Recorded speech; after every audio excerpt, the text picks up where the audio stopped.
സഹോദരി സഹോദരന്മാരെ, ഇന്ന് അമേരിക്കയെ സംബന്ധിച്ചിടത്തോളം വളരെ പ്രത്യേകതയുള്ള ദിവസമാണ്. ജൂലൈ 4-ാം തീയതി സ്വാതന്ത്ര്യത്തിൻ്റെ നല്ല ഓർമ്മകൾ അയവിറക്കുകയും ലഭ്യമായ സ്വാതന്ത്ര്യം നഷ്ടമാകാതെ ആ സ്വാതന്ത്ര്യം ജീവിച്ച് മുന്നോട്ട് പോകുവാനുള്ള പ്രതിജ്ഞ പുതുക്കുകയും ചെയ്യുന്ന ദിവസമാണ്. നിങ്ങൾക്കെല്ലാവർക്കും ഈ നല്ല ദിനത്തിൻ്റെ നല്ല ഓർമ്മകളും നല്ല അനുഗ്രഹങ്ങൾ ഞാൻ സ്നേഹപൂർവ്വം ആശംസിക്കുന്നു. ജ്ഞാനായ സമുദായത്തെ സംബന്ധിച്ചിടത്തോളം, വടക്കേ അമേരിക്കയെ സംബന്ധിച്ചിടത്തോളം വളരെ സവിശേഷമായ ദിനമാണ് ഇന്ന്. KCCNA കൺവെൻഷന് വേണ്ടിയിട്ട് നമ്മളിവിടെ ഒത്തുചേർന്നിരിക്കുകയാണ്. ദൈവത്തിൻ്റെ കൃപയാചിച്ചുകൊണ്ട്, ദൈവാനുഗ്രഹം പ്രാർത്ഥിച്ചുകൊണ്ട് നമ്മുടെ ഈ കൂട്ടായ്മയിലേക്ക് പ്രവേശിക്കുകയും ആ ദൈവാനുഗ്രഹത്തിൽ നമ്മുടെ കൂടിവരവിനെ ധന്യമാക്കുവാനായിട്ട് പരിശ്രമിക്കുകയും ചെയ്യുന്ന അവസരം. ഈ വലിയ സംരംഭത്തിൻ്റെ പിന്നിൽ പ്രവർത്തിച്ച എല്ലാവരെയും നന്ദിയോടെ ഓർത്ത് നമുക്ക് ദൈവത്തിൻ്റെ കൃപയ്ക്കായി സമർപ്പിക്കാം. ഒപ്പം ഇവിടെ ആയിരിക്കുന്നവരും ഇവിടെ വരാൻ സാധിക്കാത്തവരുമായ എല്ലാ ജ്ഞാനായ മക്കളെയും ഹൃദയത്തിൽ ചേർത്ത് കർത്താവിന് സമർപ്പിക്കാം. നാം എല്ലാവരും ദൈവമക്കളുടെ സ്വാതന്ത്ര്യം അനുഭവിക്കുന്നവരാകണം എന്ന് ദൈവം ആഗ്രഹിക്കുന്നു. ലൗകികമായ രാഷ്ട്രീയമായ സ്വാതന്ത്ര്യത്തിനപ്പുറം യഥാർത്ഥമായ സ്വാതന്ത്ര്യം എന്ന് പറയുന്നത് ദൈവമക്കളുടെ സ്വാതന്ത്ര്യമാണ്. സത്യത്തിൻ്റെ വെളിച്ചത്തിൽ ജീവിക്കുമ്പോഴാണ് യഥാർത്ഥ സ്വാതന്ത്ര്യം കുടികൊള്ളുന്നത് എന്ന് നമുക്കറിയാം. കർത്താവ് തന്നെ നമ്മോട് പറയുന്നുണ്ട്, നിങ്ങൾ സത്യം അറിയുകയും സത്യം നിങ്ങളെ സ്വതന്ത്രരാക്കുകയും ചെയ്യും. അപ്പോൾ യഥാർത്ഥ ഫ്രീഡം എന്ന് പറയുന്നത് അത് വരുന്നത് സത്യത്തിൽ നിന്നാണ്. സത്യത്തോട് ചേർന്ന് നിൽക്കുക, സത്യത്തോട് തുറവി ഉള്ളവരായിരിക്കുക. അങ്ങനെ സത്യത്തോട് ചേർന്ന് നിൽക്കുമ്പോൾ നമുക്ക് യഥാർത്ഥമായ തുറവിയാണ് ഉണ്ടാകുന്നത്, യഥാർത്ഥമായ സ്വാതന്ത്ര്യമാണ് ഉണ്ടാകുന്നത്. സത്യത്തിൽ ഉറച്ചു നിന്ന് ജീവൻ പോലും ത്യജിച്ച അനേകം ധന്യാത്മാക്കൾ നമ്മുടെ മുൻപിൽ മാതൃകയായിട്ടുണ്ട്. അതുപോലെ തന്നെ പ്രധാനമായിട്ടുള്ളതാണല്ലോ നമ്മുടെ തോമാസ് ശ്ലീഹ. ഇന്നലെ നമ്മൾ തോമാസ് ശ്ലീഹായുടെ ഓർമ്മ തിരുനാൾ ആഘോഷിക്കുകയുണ്ടായത്, ഉക്രാന തിരുനാൾ. തോമാസ് ശ്ലീഹായും സത്യവിശ്വാസത്തിന് വേണ്ടി ജീവിച്ച് തന്നെ നൽകിയ ഒരു വ്യക്തിയാണ്. നമ്മളത് കൃതജ്ഞതയോടെ ഓർക്കുകയാണ്. അതുകൊണ്ട് യഥാർത്ഥ സ്വാതന്ത്ര്യത്തിൻ്റെ മധുരമായ അനുഭവത്തിലൂടെ കടന്നുപോയ അനേകം ധീരാത്മാക്കളുടെ ആ ഒരു വലിയ നിരയിൽ കൂട്ടുചേരുവാനായിട്ട് നമുക്കും സാധിക്കണം. അങ്ങനെ നാം ഇന്ന് ആഘോഷിക്കുന്ന ഈ സ്വാതന്ത്ര്യം നമ്മുടെ യഥാർത്ഥ സ്വാതന്ത്ര്യത്തിലേക്ക് വളരുവാനായിട്ട്, യഥാർത്ഥമായ റിയൽ ഫ്രീഡത്തിലേക്ക് വളരുവാനായിട്ട് നമുക്ക് അവസരമൊരുക്കട്ടെ. അതാണ് യഥാർത്ഥത്തിലുള്ള വളർച്ചയും യഥാർത്ഥത്തിലുള്ള പുരോഗതിയും. അതിന് നമുക്ക് സഹായകമാകുന്നത് എന്താണ്? ദൈവത്തിൻ്റെ വചനമാണ് എന്ന് ഇന്നത്തെ വിശുദ്ധ കുർബാനയിൽ നൽകപ്പെട്ട തിരുവെഴുത്തുകൾ നമ്മെ ഓർമ്മിപ്പിക്കുന്നുണ്ട്. ഡെയൂട്രോണമിയുടെ പുസ്തകത്തിൽ നാം വായിച്ചു കേട്ടത് എന്താണ്? മോശ ജനത്തിന് ദൈവത്തിൻ്റെ കൽപ്പനകൾ നൽകിക്കൊണ്ട് അവർക്ക് നൽകുന്ന ഉപദേശമാണ്. ഈ കൽപ്പനകൾ നിങ്ങൾ മറക്കരുത്, ഈ കൽപ്പനകൾ അനുസരിച്ച് നിങ്ങൾ ജീവിക്കണം. അങ്ങനെ ജീവിച്ചാൽ നിങ്ങൾക്ക് ദൈവത്തിൻ്റെ കൃപയും അനുഗ്രഹവും ഉണ്ടാകും. തലമുറകൾക്ക് അതിൻ്റെ നന്മയുണ്ടാകും. അത് നിങ്ങളുടെ മക്കൾക്ക് നിങ്ങൾ പറഞ്ഞു കൊടുക്കണം. ദൈവത്തിൻ്റെ പ്രമാണങ്ങളാണ് നമ്മുടെ ജീവിതത്തിൽ വഴിവിളക്കായിട്ട് എന്നും പ്രകാശിക്കേണ്ടത് എന്ന് നമ്മോട് മോശ പറയുകയാണ്. പ്രിയമുള്ളവരെ, നമുക്കും തീർച്ചയായും ഈ ഉപദേശത്തെ ഹൃദയത്തിലേക്ക് ചേർത്ത് വയ്ക്കാം. ദൈവം നൽകിയിട്ടുള്ള കൽപ്പനകൾ ഏറെ പ്രധാനപ്പെട്ടതാണ്. അവയെല്ലാം കൂടി സംഗ്രഹിച്ച് ഈശോ നമുക്ക് നൽകിയിട്ടുണ്ട്. ദൈവത്തോടുള്ള സ്നേഹവും മനുഷ്യരോടുള്ള സ്നേഹവും. ഇത് രണ്ടും അതിൻ്റെ പൂർണ്ണതയിൽ എത്തുമ്പോഴാണ് നമ്മൾ ഓരോരുത്തരും ദൈവമക്കളുടെ വലിയ ആനന്ദം അനുഭവിക്കുന്നവരാവുകയുള്ളൂ. അതുകൊണ്ട് അതിനായിട്ട് പരിശ്രമിക്കണമെന്ന് മോശയുടെ ആ ഒരു ഉപദേശം തീർച്ചയായും നമുക്ക് ഈ ദിവസത്തിൽ ഏറെ അനുകരണീയവും ഹൃദയത്തിൽ ചേർത്ത് വയ്ക്കാവുന്നതുമായിട്ടുള്ള വാക്കുകളാണ്. നമ്മുടെ ജീവിതത്തിൻ്റെ വഴിവിളക്കായിട്ട് ദൈവത്തിൻ്റെ കൽപ്പനകളും പ്രമാണങ്ങളും പാലിച്ചുകൊണ്ട് ജീവിക്കുവാൻ നാം പരിശ്രമിക്കുമ്പോൾ ഒരു പരിധിവരെ താൽക്കാലികമായിട്ടുള്ള ചില സന്തോഷങ്ങൾ അകറ്റി നിർത്തേണ്ടി വന്നാലും അവയ്ക്കുപരിയായിട്ട് ശാശ്വതമായ സന്തോഷവും സമാധാനവും സ്വാതന്ത്ര്യവും നൽകുന്നത് ദൈവത്തിൻ്റെ കൽപ്പനകളാണ് എന്ന ബോധ്യത്തോടെ ജീവിക്കുവാനായിട്ട് നമുക്ക് സാധിക്കണം. രണ്ടാം വായനയ്ക്ക് നമുക്ക് ലഭിച്ചിരിക്കുന്നത് ഹെബ്രായ ലേഖനത്തിൽ നിന്നുള്ള വായനയാണ്. ഹെബ്രായ ലേഖനം പറയുന്നത് എന്താണ്? ഇന്നെങ്കിലും നിങ്ങൾ എൻ്റെ വാക്കുകൾ ശ്രവിച്ചിരുന്നെങ്കിൽ എന്നാണ്. ദൈവം നമ്മെ ഓർമ്മിപ്പിക്കുകയാണ്, ദൈവത്തിൻ്റെ കൽപ്പന ശ്രവിക്കുന്നവരെ ദൈവം അനുഗ്രഹിക്കും, ദൈവത്തിൻ്റെ കൽപ്പന ലംഘിക്കുന്നവരോ ദൈവത്തിൻ്റെ കോപത്തിന് പാത്രീഭൂതരാകും. ഉദാഹരണമായിട്ട് പറയുന്നത് ഇസ്രായേൽ ജനത്തിൻ്റെ ചരിത്രമാണ്, നമ്മുടെ പൂർവ്വപിതാക്കന്മാരുടെ ചരിത്രമാണ്. മോശയുടെ നേതൃത്വത്തിൽ ഈജിപ്തിൽ നിന്ന്, അടിമത്തത്തിൽ നിന്ന് മോചനത്തിലേക്ക് ദൈവത്താൽ വിളിച്ച് നയിക്കപ്പെട്ട ആ ജനം മരുഭൂമിയിൽ വെച്ച് പലപ്പോഴും ദൈവത്തെ അനുസരിക്കാതിരിക്കുകയും ദൈവത്തിൻ്റെ കൽപ്പനകളെ ലംഘിക്കുകയും ചെയ്തു. അങ്ങനെ ദൈവകൽപ്പനകൾക്ക് വിരുദ്ധമായിട്ട് പ്രവർത്തിച്ചതുകൊണ്ട് കർത്താവ് ഒരു ശപഥം ചെയ്തു, ഇവരിൽ ആരും വാഗ്ദാന ദേശത്ത് പ്രവേശിക്കുകയില്ല എന്ന്. അങ്ങനെ മോശയുൾപ്പെടെ ഈജിപ്തിൽ നിന്ന് പുറപ്പെട്ടവരിൽ ആർക്കും തന്നെ വാഗ്ദാന ദേശത്ത് പ്രവേശിക്കാൻ സാധിച്ചില്ല.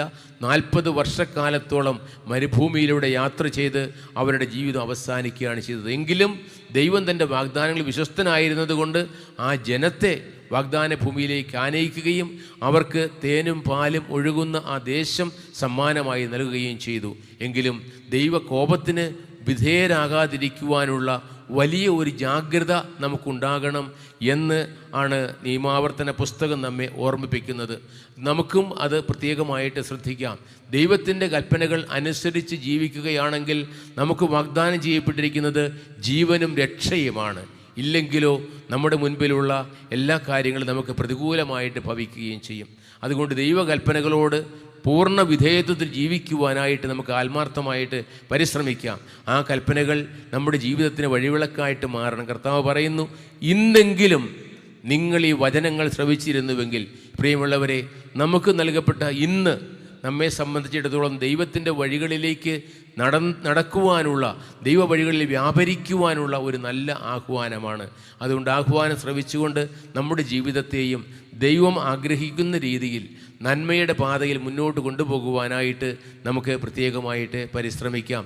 സുവിശേഷത്തിൽ ഈശോ ശിഷ്യന്മാരോട് പറയുന്നുണ്ട്, ഫരിസേയരുടെയും സദുക്കായരുടെയും പുളിമാവിൽ നിന്ന് അകന്നു നിൽക്കുക.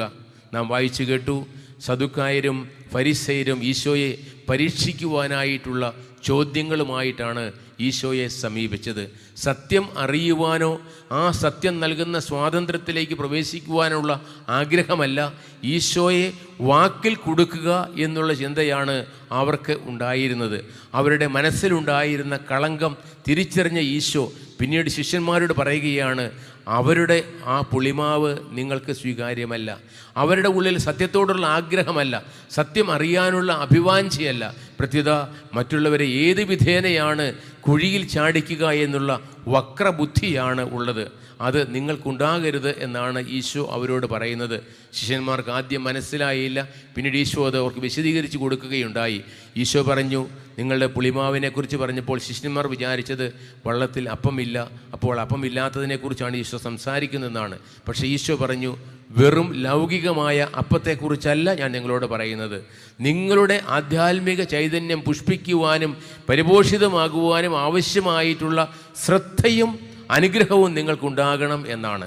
കാരണം ഫരിസേയരുടെയും സദുക്കായരുടെയും ചിന്തകളിൽ നിറഞ്ഞു നിന്ന ആ തിന്മ നിങ്ങളെ ബാധിക്കാതിരിക്കുവാൻ ശ്രദ്ധിക്കുക. സത്യം അറിയുവാനുള്ള ആഗ്രഹം നിലനിർത്തുവാനും നിങ്ങൾക്ക് എപ്പോഴും സാധിക്കണം. അങ്ങനെയെങ്കിൽ ദൈവവചനം വെളിപ്പെടുത്തുന്ന സത്യത്തിൻ്റെ വഴികളിലൂടെ മുന്നേറുവാനായിട്ട് നിങ്ങൾക്ക് സാധിക്കും. സ്നേഹമുള്ള പ്രിയ സഹോദരി സഹോദരന്മാരെ, നമ്മുടെ ഒക്കെ ജീവിതത്തിൽ ദൈവം നൽകിയിട്ടുള്ള നന്മകളെ നാം അനുസ്മരിക്കുക, ദൈവത്തോട് നന്ദി ഉള്ളവരായിരിക്കുക. ആ നന്ദി പ്രകാശിപ്പിക്കേണ്ടത് ദൈവത്തിൻ്റെ നിർദ്ദേശങ്ങൾക്കനുസൃതമായിട്ട് ജീവിച്ചുകൊണ്ടാണ്. സഭ നമുക്ക് നൽകുന്ന ദൈവത്തിൻ്റെ കൽപ്പനകളും പ്രമാണങ്ങളും പാലിച്ചുകൊണ്ട് നമ്മുടെ ജീവിതത്തെ വിശുദ്ധിയുടെ വഴിയിൽ മുന്നോട്ട് കൊണ്ടുപോയാൽ നമുക്ക് ദൈവത്തിൻ്റെ കൃപയും അനുഗ്രഹവും സമൃദ്ധമായി ലഭിക്കും. നമുക്ക് മാത്രമല്ല, നമ്മുടെ തലമുറകൾക്കും ദൈവകൃപയുടെ സമൃദ്ധി ധാരാളമായിട്ട് ലഭിക്കുക തന്നെ ചെയ്യും. എന്നാൽ ദൈവത്തിൻ്റെ വഴിയിൽ നിന്നകന്ന് വക്രതയുടെയും അല്ലെങ്കിൽ ഹൃദയ വിശുദ്ധി ഇല്ലായ്മയുടെയും പാതയിലൂടെ സഞ്ചരിക്കുമ്പോൾ നാം എത്തിച്ചേരുക ദൈവാനുഗ്രഹത്തിൻ്റെ വഴിയിലല്ല, പ്രത്യേക ദൈവകോപത്തിൻ്റെ പാതയിലാണ് എന്ന് എബ്രായ ലേഖനം നമ്മെ അനുസ്മരിപ്പിക്കുന്നു. അതുകൊണ്ട് നമുക്ക് ഈ വിശുദ്ധ കുർബാനയിൽ പങ്കെടുക്കുമ്പോൾ ദൈവത്തോട് പ്രാർത്ഥിക്കാം, ഞങ്ങളുടെ ഹൃദയങ്ങളെ വിശുദ്ധീകരിക്കണമേ, നന്മയുടെ ചിന്തകൾ കൊണ്ട് ഞങ്ങളുടെ ഹൃദയങ്ങളെ പ്രകാശിതമാക്കണമേ, ഞങ്ങളുടെ ഹൃദയങ്ങളിലുള്ള തിന്മയുടെ മാലിന്യങ്ങൾ തുടച്ചു മാറ്റണമേ. അങ്ങനെ ദൈവത്തിൻ്റെ വിശുദ്ധിയിൽ പങ്കുചേർന്ന് ദൈവകൽപ്പനകൾക്കനുസൃതം ജീവിച്ചുകൊണ്ട് നമ്മുടെയും നമ്മുടെ ചുറ്റുപാടുമുള്ളവരുടെയും ജീവിതങ്ങളെ അനുഗ്രഹീതമാക്കുവാനായിട്ട് നമുക്ക് ആത്മാർത്ഥമായി പരിശ്രമിക്കാം. പ്രിയമുള്ള സഹോദരി സഹോദരന്മാരെ, ഈ കൂട്ടുവരവ് നമ്മെ സംബന്ധിച്ചിടത്തോളം വലിയ സന്തോഷത്തിൻ്റെയും വലിയ അനുഗ്രഹത്തിൻ്റെയും അവസരമാണ്. ഇത് നമ്മുടെ കൂട്ടായ്മയുടെയും ഒപ്പം നമ്മുടെ കനാനായ സമുദായത്തിൻ്റെ വളർച്ചയുടെയും വലിയൊരു അവസരമാക്കി തീർക്കുവാനായിട്ട് നമുക്ക് പരിശ്രമിക്കാം. അതിനുള്ള ഏറ്റവും ശക്തമായ മാർഗം ദൈവത്തോട് ചേർന്ന് നിൽക്കുക, ദൈവ വഴികളിൽ വ്യാപരിക്കുക, ഹൃദയത്തിൽ നിന്ന് കാപട്യവും ദുശ്ചിന്തകളും അകറ്റി നിർത്തുക, സത്യത്തിൻ്റെയും സ്നേഹത്തിൻ്റെയും ശുശ്രൂഷകരാവുക. അങ്ങനെ സത്യം പറയുകയും സ്നേഹത്തിൽ ജീവിക്കുകയും ദൈവത്തെയും സഹോദരങ്ങളെയും യഥാർത്ഥ സ്നേഹത്തിൽ ഉൾപ്പെടുത്തുകയും ചെയ്തുകൊണ്ട് നമ്മുടെ ജീവിതങ്ങൾ നിർമ്മലമാക്കുമ്പോൾ അതിൻ്റെ നന്മ നമുക്ക് മാത്രമല്ല തലമുറകൾക്കും ലഭ്യമാകുമെന്നുള്ളത് കർത്താവിൻ്റെ വചനത്തിലൂടെ നമ്മോട് ഇന്ന് വ്യക്തമായിട്ട് കർത്താവ് പറയുകയാണ്. ആ കർത്താവിൻ്റെ വചനങ്ങൾ സ്വീകരിച്ചുകൊണ്ട് നമുക്ക് നമ്മുടെ ജീവിതം ധന്യമാക്കുവാനായിട്ട് നമുക്ക് പരിശ്രമിക്കാം. തീർച്ചയായിട്ടും വടക്കേ അമേരിക്കയിലെ ജ്ഞാനായ സമുദായത്തെ സംബന്ധിച്ചിടത്തോളം വളരെ പ്രധാനപ്പെട്ട ഈ ഒരു സമ്മേളനത്തിൽ പങ്കുചേർന്നുകൊണ്ട് ദൈവം നൽകിയ നന്മകൾക്ക് നന്ദി പറയുകയും ദൈവത്തോട് ചേർന്ന് ജീവിക്കുവാനുള്ള നമ്മുടെ ആഗ്രഹങ്ങളും നമ്മുടെ അഭിലാഷങ്ങളും ദൈവസന്നിധിയിൽ സമർപ്പിക്കുകയും ചെയ്യുക. അങ്ങനെ ദൈവമക്കൾക്കടുത്ത അനുഗ്രഹത്തിന് അവകാശികളാകാനും ദൈവമക്കൾക്കടുത്ത കൃപയിൽ പങ്കാളികളാകുവാനും നമുക്ക് പ്രത്യേകമായിട്ട് പരിശ്രമിക്കാം. പൂർവ്വപിതാക്കന്മാരായ അബ്രാഹത്തിനും ഇസഹാക്കിനും യാക്കോബിനും ദൈവം നൽകിയ വലിയ അനുഗ്രഹത്തിൻ്റെ വാഴ്വ് നമ്മുടെ ഏവരുടെയും മേൽ ദൈവം സമർത്ഥമായി ചൊരിയുവാൻ ദൈവത്തോട് പ്രാർത്ഥിച്ചുകൊണ്ട് നമുക്ക് വേണ്ടി മാത്രമല്ല നമ്മുടെയും നമ്മുടെ ചുറ്റുപാടുമുള്ള എല്ലാ മനുഷ്യരുടെയും ജീവിതത്തെ ദൈവാനുഗ്രഹ സമ്പന്നമാക്കണമേ എന്ന് പ്രാർത്ഥിച്ചുകൊണ്ട് അങ്ങനെ നാം ഇന്ന് ആചരിക്കുന്ന അല്ലെങ്കിൽ ആഘോഷിക്കുന്ന സ്വാതന്ത്ര്യം യഥാർത്ഥ സ്വാതന്ത്ര്യത്തിൻ്റെ മനോഹരമായ ഒരു അനുഭവമാക്കി പകർത്തുവാൻ അനുഗ്രഹിക്കണമേ എന്ന് ദൈവത്തോട് പ്രാർത്ഥിച്ചുകൊണ്ട് രാജ്യത്തിന് വേണ്ടിയും നമ്മുടെ ചുറ്റുപാടുമുള്ളവർക്ക് വേണ്ടിയും ലോകം മുഴുവന് വേണ്ടിയും നമ്മുടെ പ്രാർത്ഥനകൾ അർപ്പിച്ചുകൊണ്ട് വിശുദ്ധ കുർബാനയിൽ നമുക്ക് ഭക്തിപൂർവ്വം പങ്കുചേരാം. ദൈവകൃപകൾക്കായിട്ട് അപേക്ഷിക്കുകയും ചെയ്യാം.